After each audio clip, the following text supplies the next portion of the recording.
Central FM. acca mu ngi noonu dèjà campé nga décor bi ñu bàyyi ko mu nuyoo suñu gan gi balaa ñuy door waxtaan wi acca ñu bàyyi la nga nuyoo Doudou Niani Diop. waaw asalaamaaleykum donc defe naa ne à Thiès moom jotul sax jarul sax may présenté wu xam naa ni ku dugg ci ruq-ruqaan yi sax soo déggee suma waa rek nga ne ah sa waay ngoo quoi sa Thiès wala sa Thial yi wala sa Jaxaw wala sa Kër Maam Alaaji voilà et donc merci et pour man aussi tey découverte la parce que mon frère Diop qui est de Thiès aussi def naa ni nekkoon un responsable de l'agence presse sénégalaise il y a longtemps depuis les temps de Abdou Diouf def naa ni soo toogee ak moom ci plateau pour man c'est tout un honneur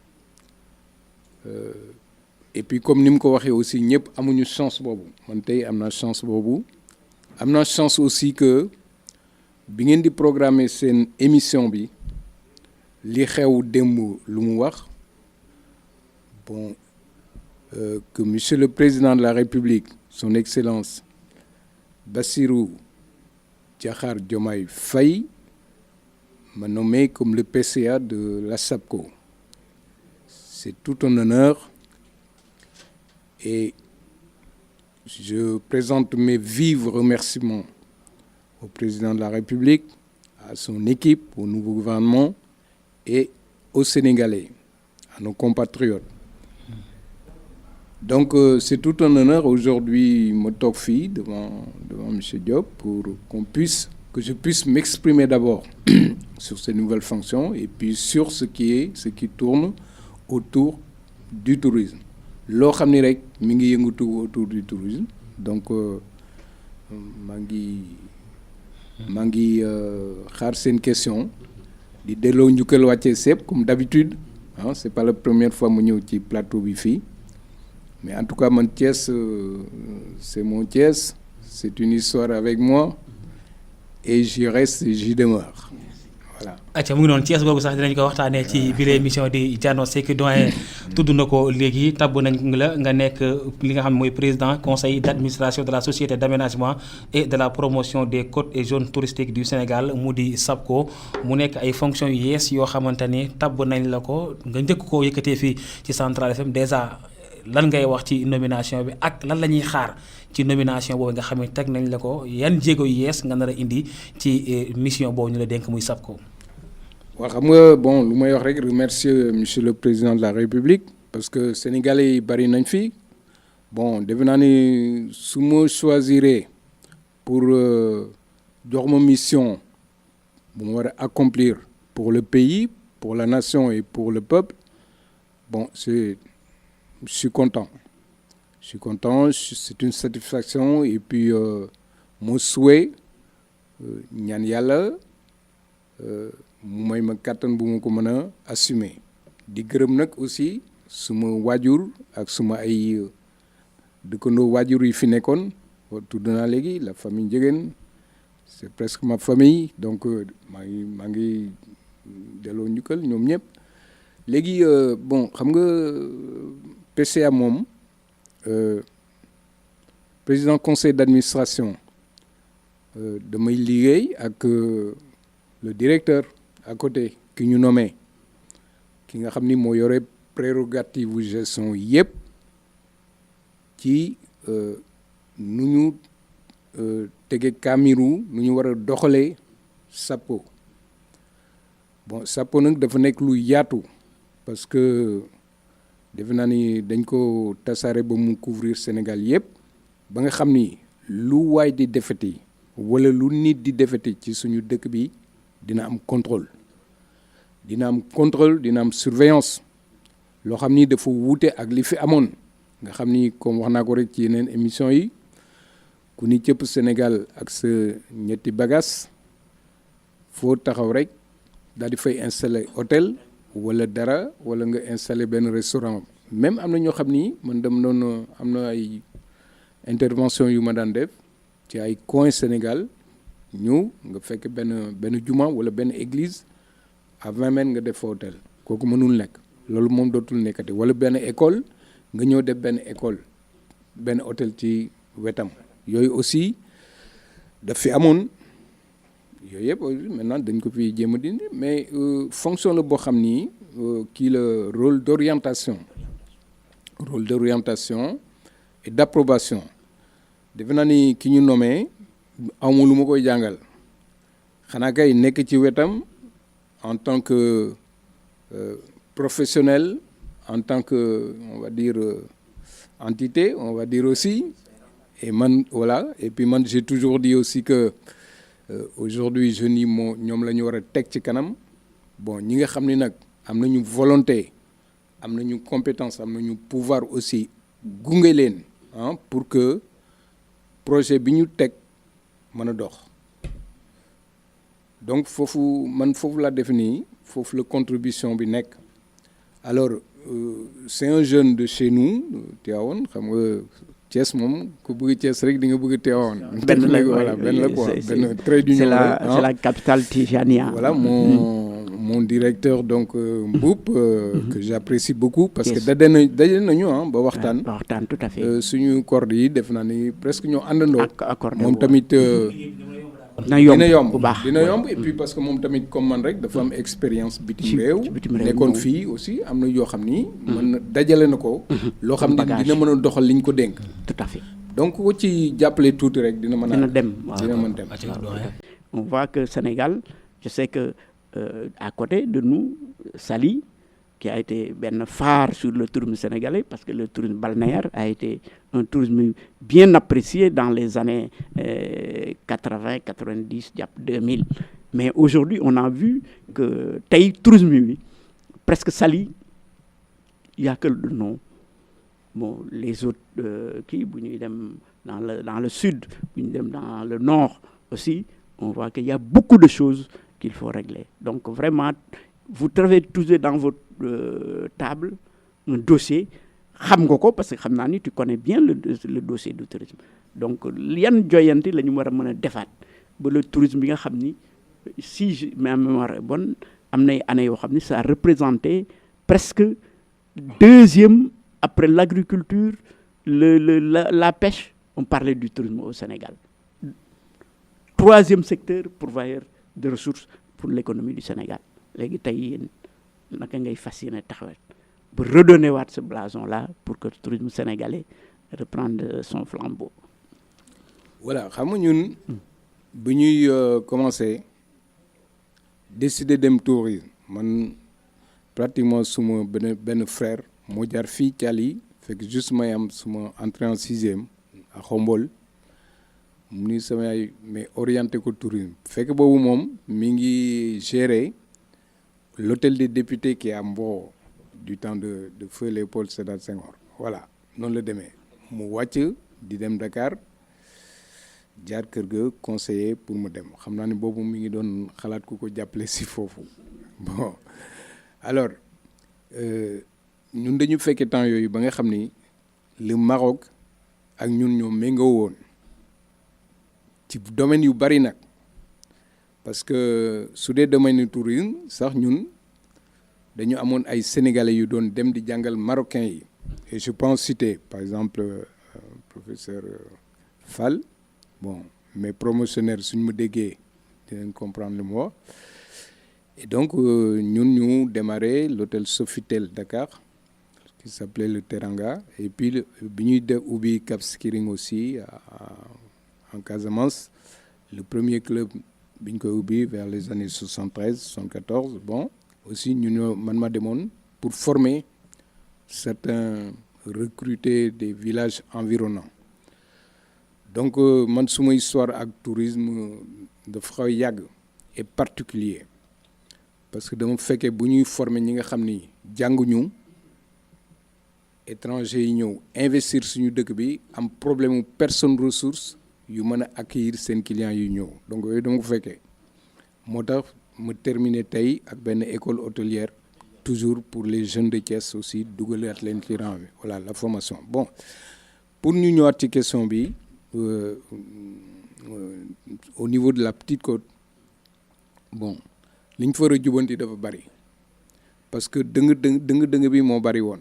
D'ailleurs dëng boobu moo taxoon ma jël suma prise de position ànduma ci woon parce que simplement nekkuma woon ku état bi désigné nekkuma woon ku population locale bi jàppale, les collectivités locales je veux dire muy communauté rurale yi à l'époque jàppale wuñ ma dama jëloon suma décision parce que man ma décidé fa ma nekkoon ma bàyyi la ma fa amoon ñibbi si Sénégal pour jàppale dëkk bi mais nag il faut pas que les gens ñu fàtte man suma génération war nañu rappeler wu loolu c'est-à-dire dañoo amoon benn conscience boo xam ne nii bi ñuy jàng dañu signé woon bi ñuy dem école hôtelière au Cap Manuel à Dakar dañu signé woon engagement décennal dañ ko daan signé da nga naan yow soo réussiree da ngay ñibbi si sa dëkk il faut nga liggéey 10 ans pour ce pays bon am na ñu ko respecté am na ñoo xam ne man pratiquement bon su mu ñibbi seewaat ci nga bokk loolu dafa desoon suma xel ba léegi moo taxul bi mu ñëwee aussi ma jël suma combat mais bi ma ñëwee aussi fa ma nekkoon dama fa doon militer pour un développement tourisme durable bon qui tient compte de l'environnement des personnes ressources des populations locales et des ressources naturelles donc bu ma ñëwee Saly investir ma gis ni man li ma jotoon xam ak li may gis ni fu mu jëm bokkul am na yu bari dama ko comprendre par exemple les cours d'eau yi daan traversé Ngaparou Nianing yooyu yëpp ñu fatt ko le foncier a pris le dessus aussi etc. Donc moi je dis non c'est pas possible il faut ñu arrêter lii donc forcément position boobu ma nekkoon ci la nekk ba léegi alors dégluwuñu woon ma ni attention ëllëg dina am problème yooyu la ñu am parce que su continuer tourisme su fekkee tourisme c'est très simple soit dafay yokk sa alal sa am ak sa man-man soit daf lay appauvrir bon appauvrissement bi mooy loolu c'est-à-dire que dafay jël ressources naturelles yi nga xam ni patrimoine u peuple bi la patrimoine nation bi la patrimoine économique la ñu piétiner ko sans que mu jur ay valeur ajoutée voilà ça c'est le problème donc ñun ñi nga xam ni amoon nañu notion boobu ba pare ñëw dans le contexte de Saly des années comme année yooyu nga wax année 1975-80 bon su fekkee ne gis nga orientation bi baaxul bon doo ko d'accord man voilà maintenant nu ñuy def ba redresser ko man def naa ni avec beaucoup de courage une bonne stratégie c'est pas trop tard et puis li ñu accepté par exemple Saly li ñu fa accepté ma ne naa y a un moment donné ma ne attention Saly il faut qu'on arrête les investissements sinon du nekkati station balnéaire moo nu dal parce que dañu dépasser lu ñuy wax capacité de charge xam nga en tourisme da nga war a respecter ay normes internationales comme ñëpp la capacité de charge soo ñëwee fekk benn quartier mu wóor la ni ñaari hôtel nga fa mën a def mënoo fa def leneen nga ñëw def fa 10 hôtels day du dem balnéaire bi day naaw oui et puis peut-être que euphorie la dinañ wax way dinañ tàccu ni way investissement yi ñi ngi ñëw mais ëllëg li muy yàq moo ëpp loolu moo ñu dal ci Saly mooy li ñuy def si et même bu weesoo Saly boobu ngay tudd amoon na ci les parcs nationaux yi nga xamante ne bokkoon na ci lu doon attirer les touristes ñu ñëw Sénégal mais ñoom tamit seen tolluwaay jamono ji ba gis nañ sax récemment parc Niokolo-Koba bokkoon na ci patrimoine en péril après lañ ko génnewaat ak yeneen yoo xamante ne ay parcs nationaux la ñoom tamit nekk ci état boo xamante ni faaw ñoom it ñu jooyante ko ngir mën a delluwaat tourisme fa mu nekkoon. c'est ça xam nga capacité de charge yooyu ñu def. moo rey sax yeneen yi mooy li ngay wax le patrimoine en péril parce que soo xoolee ba xool ak ñi xamoon Joal à l'époque année yooyu ngay wax année yooyu ñu daan wax je vais m'éclater au Sénégal bon donc loolu ñu concentré ci benn point. Le point a été chaud. Le point a, on va dire, s'est disloqué, tas et n'est plus maîtrisable. Donc forcément mënatoo fa def développement tourisme humain mënatul nekk feneen nga ko mën def donc dañuy pare peut-être lii dal Saly ba ñu dal fële. Même la petite côte Sarène sa Pointe Sarène bi ñuy wax le projet bi ko mon cher frère Ndiouga Sakho génne bon dugaloon na ma ci comité de pilotage bi ancien directeur de la SEPCO joxoon na fa sama objection parce que man xam naa côté boobu dama nii la fa nekk xam naa ko dama nii bon fii mënuñu fi def li ñu def Saly parce que impact bi ça va être négatif. Il y avait les Canadiens, le cabinet RSW, pour ceux qui s'en souviennent dañu d'accordoon ci li ma la parce que ku xamoon histoire bi foofu ban la dafay xar Saly c'est du sable foofu ban la environnementalement c'était pas possible et donc defe naa ni heureusement sax aujourd'hui dem nañu ba nga xam ni ëppul ay loxo c'est maîtrisable encore mais on peut sauver mais Saly moom beneen orientation la mën jël parce que ville touristique rek la mën nekk oui parce que foncière bi aussi dafa extraordinaire là-bas c'est ça parce que Saly est devenu un xam nga lieu de résidence des nantis aujourd'hui ñun toujours dañuy joxe ay exemples comme notre pays ami frère la France dañuy joxe exemple tout le temps bon il y a des choses c'est bien parce que il y a des cas de bonne pratique alors Saly le cas de bonne pratique bu ñu ko mën comparer mooy comme Roncq-les-Bains en France en Charente-Maritime là-bas bon là-bas c'était un petit village balnéaire et quand ça a explosé c'est devenu une ville touristique kenn dañ ko déclassé mais Saly je suis désolé moi en 2009 j'étais à Bordeaux benn daje bu ñu fa defoon avec l'OMT voilà mondial du tourisme voilà moi j'étais parti représenter mon organisation ONUTS avec Alain Juppé à l'époque qui était maire dañ fa wax ni Sénégal Saly mënatul nekk balnéaire même nouvelle boobu man maa ko fi indi mais kenn dégluwuma mais loolu la ñu waxoon parce que projet boobu nga tegoon sur la table voilà c'est ça maa ngi aussi jooytu la ñuy wax waaw cri de cœur waaw jooytu cri de cœur bërki dem laa gis ci benn coupon benn journal ñu ni way l'UMOA nee na dañu décider ni Sénégal dafay bokk dans le RIM. Le RIM c'est le système satellite de contrôle il y a 5 mois seulement mais ce système de contrôle quand l'OMT est venu en 2005 la première assemblée générale de l'Organisation mondiale du tourisme j'étais au Méridien président du temps de feu Ablaye Wade le président Wade et dañu wax ni Sénégal su fekkente ni mënuñu ko inscrire sur le système satellite de contrôle et de statistique duñ ko mën a aider mais c'était en 2005 autant de on est 20 ans après c'est UMOA di ñu wax ni dañuy kii ba bientôt ñu def loolu donc qu'est-ce qui a bloqué ça de 2005 jusqu'à 20 ans qu'est-ce qui l'a bloqué un retard j'en ai parlé dans Sud Quotidien dans plein de magasins mais je pense que relevé nu ça à l'époque te yooyu yëpp dafa nekk ay frein yoo xam ni peut-être nañ ko mën a jubanti parce que ay yooyu moo nekkoon ay dëng-dëng yoo xam ni ay rëq-rëq yoo xam ni suñu tourisme bi mujjul jël son envol bon la SAPCO nag dafa am ay compétences au niveau territorial maintenant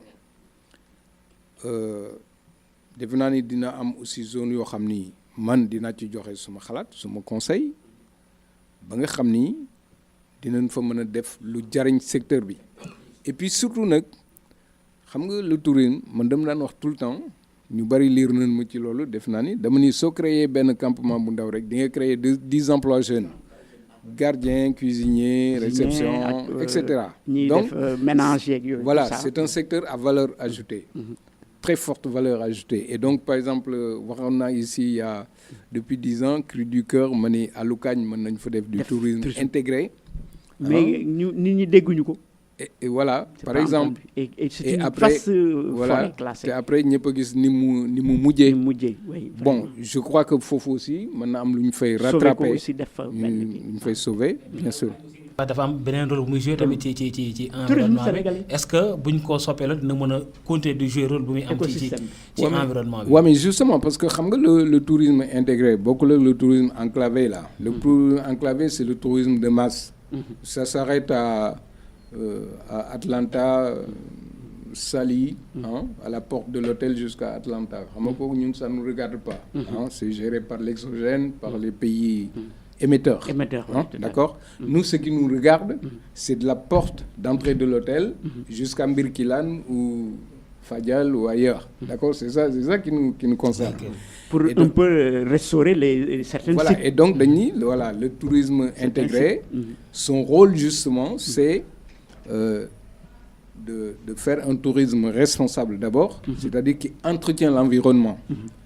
Qui régénère l'environnement, qui respecte l'environnement et les ressources. Bon, en tourisme, quand on parle de ressources, c'est justement à Loucagne, des ressources. Ouais. Bon, il y a la faune, il y a la flore, mais vous savez, la faune et la flore, si vous y mettez pas les moyens, bon, c'est le cas des parcs Mongor tout à l'heure. Voilà. Et le parc qui a été reclassé. Enfin, maintenant, on l'avait classé au parc en péril. Voilà, parce que par manque de moyens.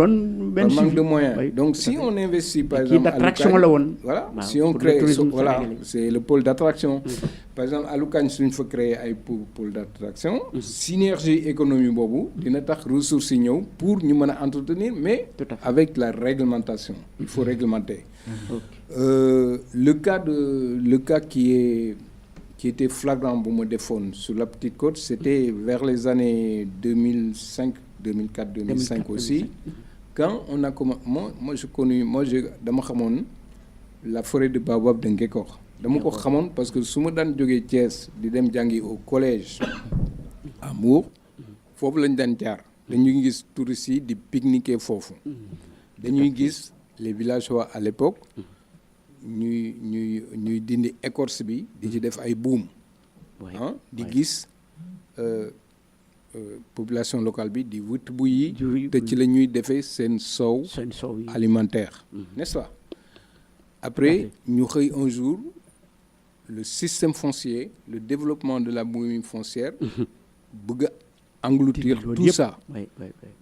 Comment c'est Dagogouyi? Moi, je me suis opposé à ça. Je me suis opposé à ça. J'avais fait un article et j'avais fait même un sitting à la Somone. Je me rappelle, j'avais fait un sitting. Pour faire une opposition systématique. Voilà, c'est ça. Et encore une fois, le président Feu Abdoulaye Wade a tout de suite. Voilà, il est toujours là. Quoi qu'on dise, il y a des choses. Non, parce que le président Wade, il avait parlé de quelque chose d'important. Lui, il était à l'approche. Il avait approché le tourisme sénégalais. Je vois parce que demna Savana, voilà, mu jóge vacances ñëw Savana, voilà fi président Wade fi le dan fanan. Wonon ñu sax négam à l'époque, je me à Savana, wonon ñu négam. Donc, à mon avis, il était en contact avec le secteur touristique. Et mais mom dañu won il voudrait un tourisme sain, guidé et contrôlé. Wax nako. Bon, et qui respecte l'environnement. Bon, ça a été dit et c'est une mission que Feu Ousmane Massendiaye avait. Bon, on en a parlé. Pendant 2 ans, on en a parlé. Et puis après, nous devons de côté. Mais au moins, il a tout de suite stoppé la coupe des baobabs. Bon, maintenant, à Loucagne, je crois que maintenant, tu investir à attractions touristiques, par exemple, mais en respectant l'environnement. Mais par contre, monsieur, maintenant oui qui ben affaire. Naloui qui affaire. Oui. Omar, voilà, naloui qui ben affaire. Bon, c'est vrai que un hôtel à Aloukagne ou un campement intégré à à Aloukagne. Bon, est-ce que c'est mieux qu'une cimenterie? Merci. Par exemple. Merci. Parce que moi, depuis 20 ans, je quitte Mbour, je passe mes week-ends à Thiès. Aujourd'hui, j'ai 3 cimenteries. Ça me coupe de Thiès. Quand je viens de la petite côte, ça me coupe de Thiès. Bon. Si les cimenteries sont aux normes internationales, par exemple, pour la pollution, bon, tant mieux. Mais je pense que là où on a mis une cimenterie, on peut mettre, par exemple, des campements intégrés, des auberges intégrées, des hôtels intégrés pour créer une économie durable dans cette localité-là. Bon, quelque chose rapidement, parce que l'émission, ça va très vite aussi. Bon, la plupart du temps, bon, nit ñi dañuy objecter, oui, mais gouvernement bi deful lii depuis 40 ans. Bon, état bi dafa gisul dara ci tourisme. Parce que lu tax ma wax loolu, man dama yore suma hôtel à la Somone, nekk Sénégalais ñibbisi. Des fois, ñu envoyé ma benn busu 30 personnes pour 2 semaines. ma accueillir leen, héberger leen, def prestation bi ni mu ci waree. ñu jël seen avion ñibbi. ñi ma ko envoyé ni ma man 90 jours laa lay fay. D'accord maa ngi commencé xaw ma nu muy demee ma ni d'accord mais loolu wéyul. Mais après moo toogee réfléchir ma ni bon léegi maintenant man ñi ma envoyé clients yi di ma fay 90 jours mais pendant ce temps maintenant état bi ak sénégalais yi lan leen ci gagné man def naa sama facture nañ ma fay mais léegi l'état ak yi ñoom est-ce que dañ leen di fay 90 jours wala lan.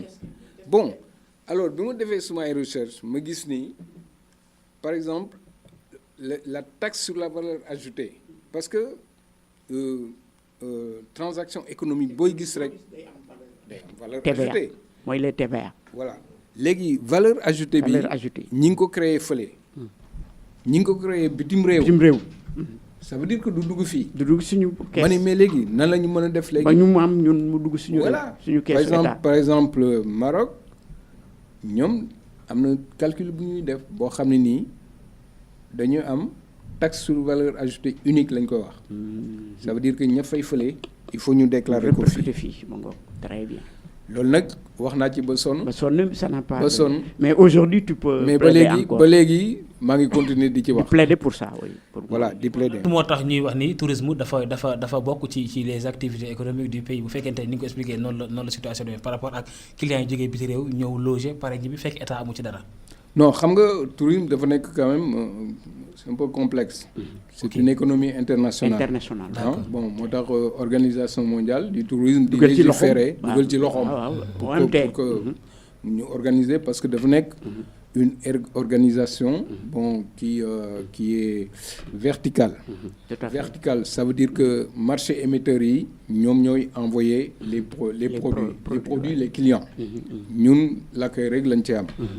Bon donc industrie touristique internationale la nekk aussi nationale pour cette question mais bul fàtte ni tourisme aussi dafa am taxe sur la valeur ajoutée indirecte boobu c'est local est-ce que yaa ngi comprendre parce que lii touriste bi consommer partout mais li muy consommer ci boisson ci produits locaux produits yi muy jënd sur le marché et cetera ça participe un peu à voilà mais nag c'est infime infime tuuti na mais ça représente quelque chose am na impact maintenant lu mu gën a mën a impact nag pour nga xam ne dina mën a soxal définitivement suñu secteur bi mooy ñu réussir à faire une taxe sur la valeur ajoutée unique domaine d'intervention fépp la léegi muy code bi muy ci biir et puis d'ailleurs dans tous les milieux d'ailleurs sax loolu mooy avantage bi quoi pour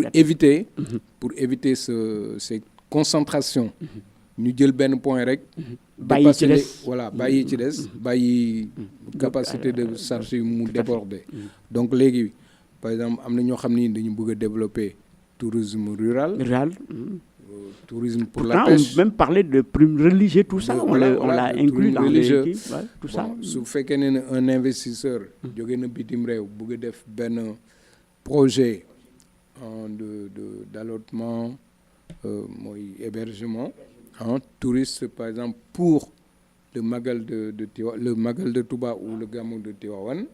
Bon, en ce moment-là, SAPCO dina def étude bi dina ko faciliter son installation. Donc c'est important.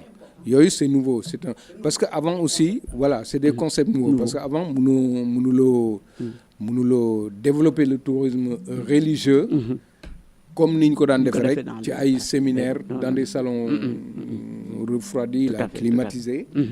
Il faut du terrain et il faut de la proximité. Donc SAPCO maintenant def na dina am le terrain et la proximité. Pour mën a faire. Ouais, pour mën a faire. Toité code bi yëpp kon dañuy dugg ci politique. daanaka léegi temps bi jeex. En tout cas c'est vaste parce que question boobu je pense que il peut faire vraiment une journée pour débattre parce que c'est vaste mais on reviendra sur ce sujet. Voilà dañuy dugg ci politique parce que homme politique nga ba may présenter tantôt nee naa acteur touristique et homme politique. Depuis régime socialiste ak booba yaa ngi di observer li nga xamante ni mooy li xew ci politique bu Sénégal. Tey Sénégal àgg ci ère bu bees. Gannaaw ba ñu jógee élection présidentielle 24 mars 2024 gannaaw 24 mars 2024 ak fi réew mi toll tey ban lecture nga ci am par rapport ak situation bi Sénégalais yi dund ak changement bi am. waaw mais affaire bi yàggul bi mu xewee mais nañu rappeler lu tax mu xew. li tax mu xew mooy dañ ni li fi nekkoon baaxul dañ ko fi dindi teg fi leneen donc xam nga loolu mooy rupture. La majorité sénégalaise wax. Voilà la majorité sénégalaise. Voilà d'accord donc su Sénégalais yi d'accord ba ñu teg benn programme benn projet ñi naan projet lii ak projet là mais projet boobu moo tax ñi fi nekk fi bon projet bi aussi ñi ko bind ay doomu réew lañu. Man mi ci la bokk. Mais côté tourisme. Côté tourisme oui. Joxe ci sama xalaat oui.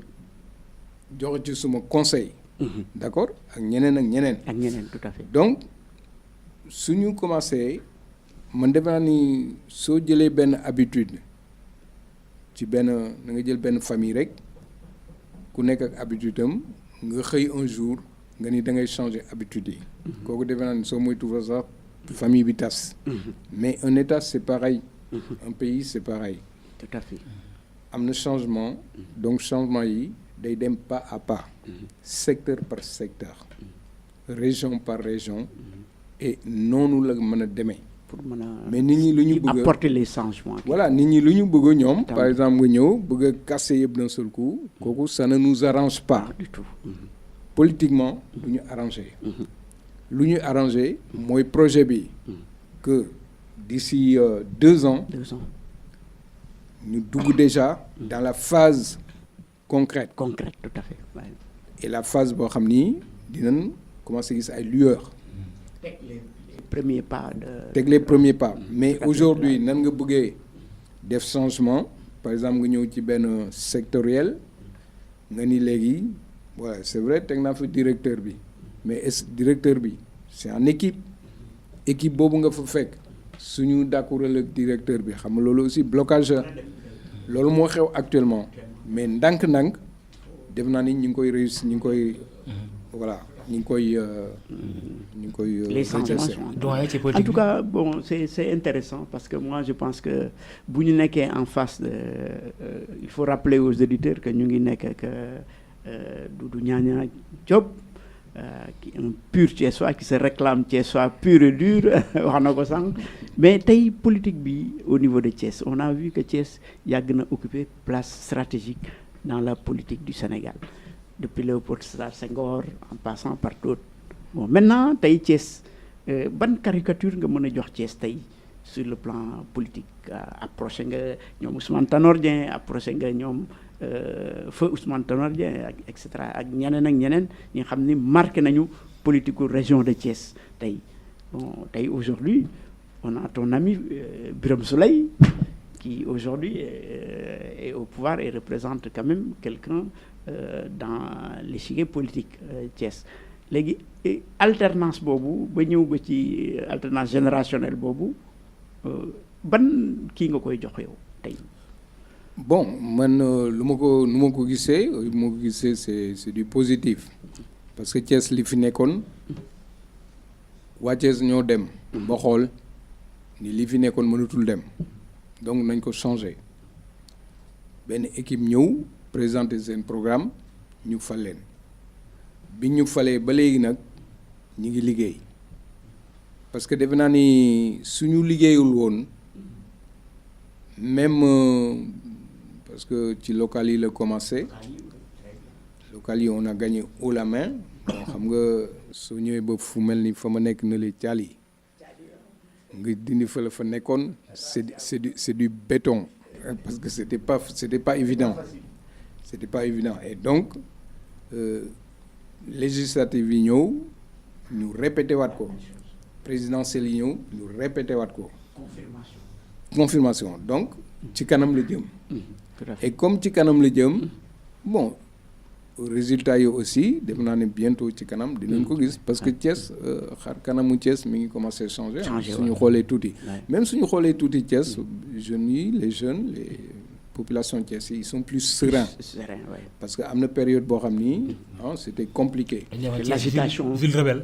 l'agitation rebelle lañ ko wax mais léegi c'est des jeunes assagis quoi. voilà c'est des jeunes daal tuuti maintenant. mais gis nañ ko pendant les troubles pendant les troubles defe naa ni yeneen dëkk yi comme Saint-Louis dafa taxaw wax li muy waxal. waaw wax day wax rek.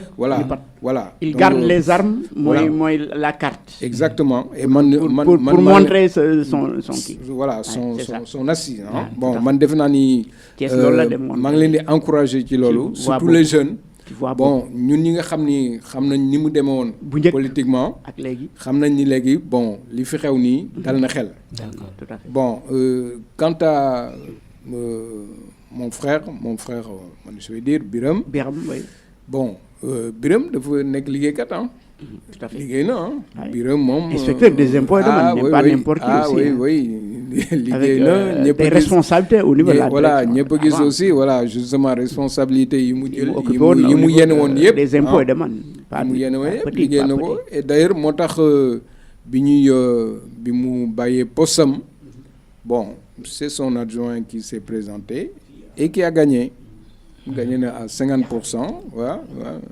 d'accord mais par rapport ak politiquement Thiès ville rebelle bi ñu doon bàkkee léegi daanaka dañ na mais am nañu ay maire yoo xamante ne ci changement bi la ñu dikkee seen gestion tey noo koy tënkee ndax bu njëkk dañ doon wax ne Thiès lu bari ci investissement du fi ñëw parce que waa Thiès dañuy am ay maires yoo xamante ni dañuy opposé ak état donc cette fois-ci donne bi changé fa Thiès tolloon ci wàllum gestion ci municipalité bi ak fi Thiès toll tey ci wàllum gestion ci municipalité yi ban comparaison nga ci indi. waaw bon man en tout cas suñu municipalité am na changement yu bari yu ñu def bon surtout au niveau environnemental au niveau du bien-être des populations. bon marché bi aussi liggéey bu am solo la ci Birame oui la zone nord la ci Birame def bon. même monsieur le président am na lu des les inondations. oui am na lu ñu dégagé bu yàggul. oui mais. oui mais léegi tànne na parce que bon je pense que man jaar naa bërki démb taaxi kaw foofu bon xam nga canal boobu nekk fële laaj na liggéey bu am solo te def naa ne am na projet bu ñu ci def am na lu ñu ci def parce que journée porte ouverte set setal waaw voilà set setal bi bon je pense que monsieur le sous-préfet a parlé de ça pour jàppale leen pour canal boobu ñu curer ko problème mu Thiès yëpp def naa ne ndox bi foofu la jógee ñun fii la ñu. yeneen municipalité parce que am nañu Thiès Est ak Thiès Ouest ak mairie ville ñoom it ban lecture nga am ci seen gestion. bon ñoom xam nga seen gestion man lu may wax rek gisaguma luñ ci affiché. lu ñu woon ñun. man suma zone bi ma nekk la mën a constaté parce que foofu xam nga aussi nit dafay maandu ci lu mu xamul. loo xamul ci beneen gestion wu nit voilà nekkuma Est nekkuma Ouest. nekkuma ak population Est nekkuma ak population Ouest. parce que le premier magistrat de la commune bon il a des administrés yooyu ñoo joxe seen avis. moi je suis un administré de zone nord. de Thiali de Diakhao. léegi mairie ville dafa coiffé moom it. pardon mairie de ville maanaam mairie ville tey. waaw mairie ville. waaw moom it gestion am. bon gannaaw mairie ville mon ami mon ami mon frère Babacar.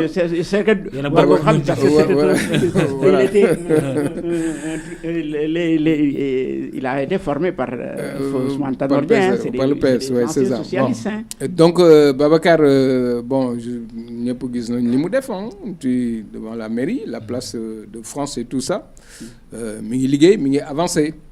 Bon, mais du cadre de vie rek la yem aussi. Voilà, bon, maintenant là aussi sous institution bi commune bi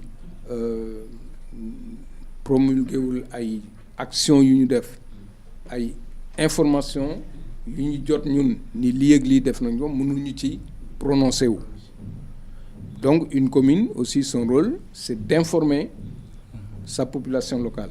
Xam nga man sur le tourisme c'est mon combat qu'on tient compte des populations locales parce que n'importe comment lu nit def ak lu nit mën a fu mu mën a nekk c'est grâce à son pays et grâce à son peuple.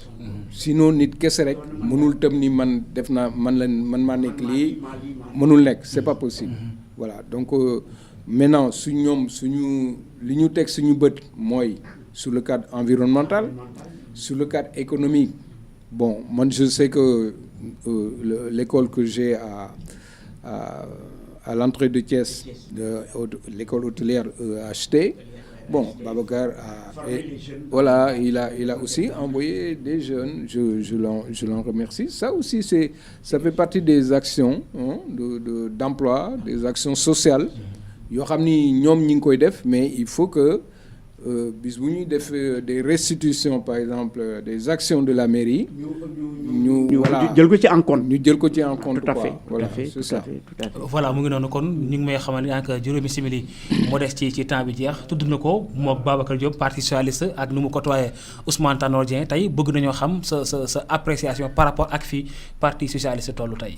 Non moi je suis plus au parti socialiste. waaw léegi tolluwaay bi ban jàngat nga ci am. Bon man j'ai xam nga bon moi il y avait des relations avec Tanor qui dépassaient des relations politiques hein. Bon d'abord déjà man j'ai investir naa fële à Nguéniène c'est à cause de feu Tanor parce que les gens m'ont dit mais yow waa Thiès nga dem foofu mais bon pour man tous les territoires c'est la même chose et donc voilà mais man j'ai milité dans le programme de Moncap Tourisme de PASTEF. Donc j'ai milité avec Birame, on est ensemble à nous battre pour que notre commune et notre pays se relèvent quoi. Bon, maintenant les considérations de partis politiques de ceci cela, bon yooyu ça n'intéresse que les gens qui ont des détails à régler, voilà. Par rapport ak tolluwaay parti socialiste yéen ñi nga xam ne jaar ngeen fa tey ak fi parti bi tollu. mais lan lay apprécier man amul benn lecture bi ngeen ci mën a am. mais non nekkatuma fa. mais au moins même boo fa nekk moo tax ma la lecture bi ngay am ci parti bi jamono ji jaar nga fa quoi. c'est tey boo gisee parti bi nga jaar nga gis ko mu toll ci tolluwaay bi. au moins parti socialiste dina am lu ci mën a man parti socialiste man bu mu fay jógee c'était parti Benno Bokk Yaakaar waaw lu ma fa jëlee sax loolu la parti Benno Bokk Yaakaar. boo xam ni benn bokkuma kenn benn yaakaar donc voilà donc man c'était ça c'était aussi simple man suma combat politique c'est pour un tourisme profitable qui est sectoriel et dans ces coalitions formées on ne traite pas des questions et voilà. Et donc forcément je passais inaperçu avec mon combat mes idées et donc je suis allé le porter ailleurs. D'accord. Où les gens ëllëg parti bi noo ko gisee ëllëg parti bi jamono bi nga xamante ne amu lu ma ci wax. Très franchement amu ci benn lecture. Non amu benn lecture amu lu ma ci wax. Ce que je salue c'est aujourd'hui peut-être tey je pense que Thiessois près de Birame Souleye vous avez Thiès à l'avenir devant soi. Il y a un défi. Il y a des défis à relever. Voilà, parce c'est que ça. Thiès est une grande ville qui peut être aujourd'hui l'une des plus grandes villes du Sénégal. avec les enjeux économiques, les enjeux qui se dessinent pour la ville de Thiès. Est-ce que ambition boobu yëpp yéen a ngi ko porté? Oui, et puis ma yokk ci les enjeux éducation. Bon, tout le monde sait que toutes les grandes écoles sont à Thiès ici. Bon, ñi ngeen tudd fii ñëpp la plupart du temps ay polytechnique la ñu génne donc Thiès a cette renommée. Thiès c'est aussi renommée culturelle. La manufacture est là qui fait preuve. D'ailleurs même mon livre di ngeen ko boole ci dans les trucs touristiques. Parce que forcément. C'était vraiment une vitrine. C'était xam nga moom manufacture moom sax dafa jaaxal nit ñi parce que dafa dem ba nga xam ni voilà il n'est plus visible d'ailleurs moo tax man dama ni woon suma premier dédicace suma livre Sénégal le tourisme je vais l'organiser comme ça mais il y avait un but les gens n'ont pas compris c'était pour manufacture dans la tête des gens reviennent voilà un peu et je crois que jox na souvenir tuuti les Thiessois parce que ils ont applaudi et maintenant il y a aussi l'aspect artisanal Thiès bon xam nga Thiès soo génnee tourisme sur le plan local et régional Thiès si boppam sur l'aspect culturel bon dafa am ay patrimoine yoo xam ne ñi ngi fii on dirait que dañ leen suloon donc manufacture bi bon après maintenant il y a le village artisanal tout le monde sait que tourisme artisanat ak culture la ñu war a ànd mais ñaari partie yooyu artisanat bi suñ ko suulee parce que soo demee village artisanal c'est des ruines man dara des fa de tur bee fa nekk rek. oui man war naa leen ko mais nag peut-être ni ñu koy waxee noonu mooy tax mu revivraat parce que pour mu revivraat jafeñul xam nga fu ay nit nekk rek doomu aadama am volonté bu leen xeeb man defe naa ni capacité compétence suñu artisanat Thiès yi lu am solo la. Parce que dafa am histoire l'artisanat dafa am histoire c'est pas pour rien que soo fa demee nga gis le village artisanal malgré que ay ruines la nga gis son impact dans l'environnement c'est pas une case c'est plusieurs cases avec des personnes yu xëy di gontu et cetera il faut seulement voilà benn coup de pouce rek benn coup de pouce li ñu cërale woon ci waxtu daal dinay jeex xanaa dañ lay bàyyi rek nga tàggatoo waaw lu may wax rek ni waa Thiès si parce que maa ngi Thiès nañu góorgóorlu rek jàppale seen responsable yi xam ni dafa am lu ñu war a consolider pour que projet bi nga xam ni dañ ko teg ñu mën ko dérouler parce que dañuy wax lan bala foo nekk da nga naan maa ngi nii xawma bala nga naan maa ngi nii ne fa quoi bala nga naan naam ne fa voilà bon loolu boobu moom c'est important bon aussi maintenant pour la Petite Côte la SAPCO et tout le territoire national bon en tout cas moi dinaa nekk à ma disposition pour avec notre directeur jàppale ko li nga xam ni nag dina jafeñ trop parce que am na luy jafeñ bon dina ànd ak moom ñu jéem a xool nuñ koy safra ci côté politique ne génn nga parti socialiste da ngay taxawal allié ak ñi wala da ngay dem bokk nekk membre ci non mais côté politique mais je suis dedans depuis 2019 déggoo ma ni la kon léegi jóge nga socialiste léegi dugg nga parti Pastef mais écoutez ci carrière politique non écoute depuis 2019 le parti socialiste a commencé une mutation malgré que dafa nekk ci Benno Bokk Yaakaar man dem naa ci côté Birame Souleye Diop ànd ak moom maa ngi liggéey ak moom oui mais depuis longtemps tout Thiès xam nañ ko d'accord très ravi de Central FM